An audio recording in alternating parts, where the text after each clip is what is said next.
if you take example, of a social media startup or a startup which is really targeting globally, and they really want to have a presence globally, and sometimes you don't really know which country will pick up your product the fastest. You could have launched with target of India, and all of a sudden Brazil is the market for you, which is the hottest. How do you, what would the tips you would give to a startup to decide which geographic location they should start the infrastructure on? Because cloud now affords you that, for example, Azure has one region in Hong Kong, one in Singapore, right, in USA. So how would you decide on that? I think definitely the startup who's building the product would know their customers best. They can start up with a region where they feel they're going to have the maximum number of customers.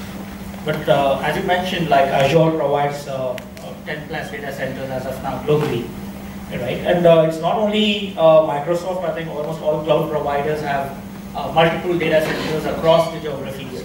So while starting it off, you know your product best, so you can basically decide that I'm going to get my maximum customers from this particular place.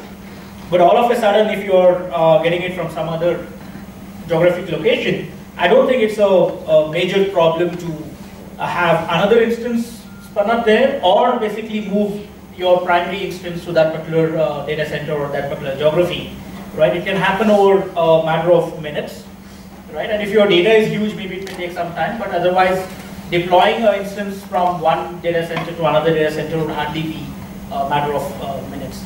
Plus, you have facilities like, in case of Microsoft, we provide something what we call as traffic manager, which allows you to have multiple instances in multiple geographies, and you have a policy which is basically what we call it as performance-based policy, where it looks at the origin of the request and then takes you to the appropriate data center, right? So maybe we could choose that as one of the models if you're not aware of which particular geography you should go with.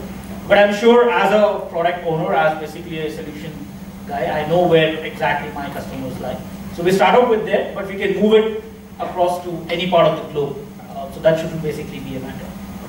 Just 2 points there. Yeah, I completely agree with Mohammed, because you could start off with one region, the data center in X location, let's say, and remember, the true tenet of the cloud is pay per use, right? So whether you're running 10 servers in one region or you're running 5 servers in each, in one region, across 2 regions, 5 in one, 5 in the other, your costs almost remain the same, because cloud providers charge you based on the billing of the number of hours and the amount of resources you consume versus the data center that you're running, right? Your costs obviously don't differ here. So that's why from a cost perspective, it doesn't change anything.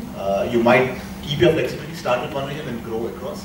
And then apart from cloud providers providing you kind of tools like Traffic Manager, Mohammed mentioned, and Amazon has something similar on those lines. You also have something that Vijay covered in his presentation on CDN, so Content Delivery Network. So for static content, images, videos, etc., you can actually go further, build another layer in front of it.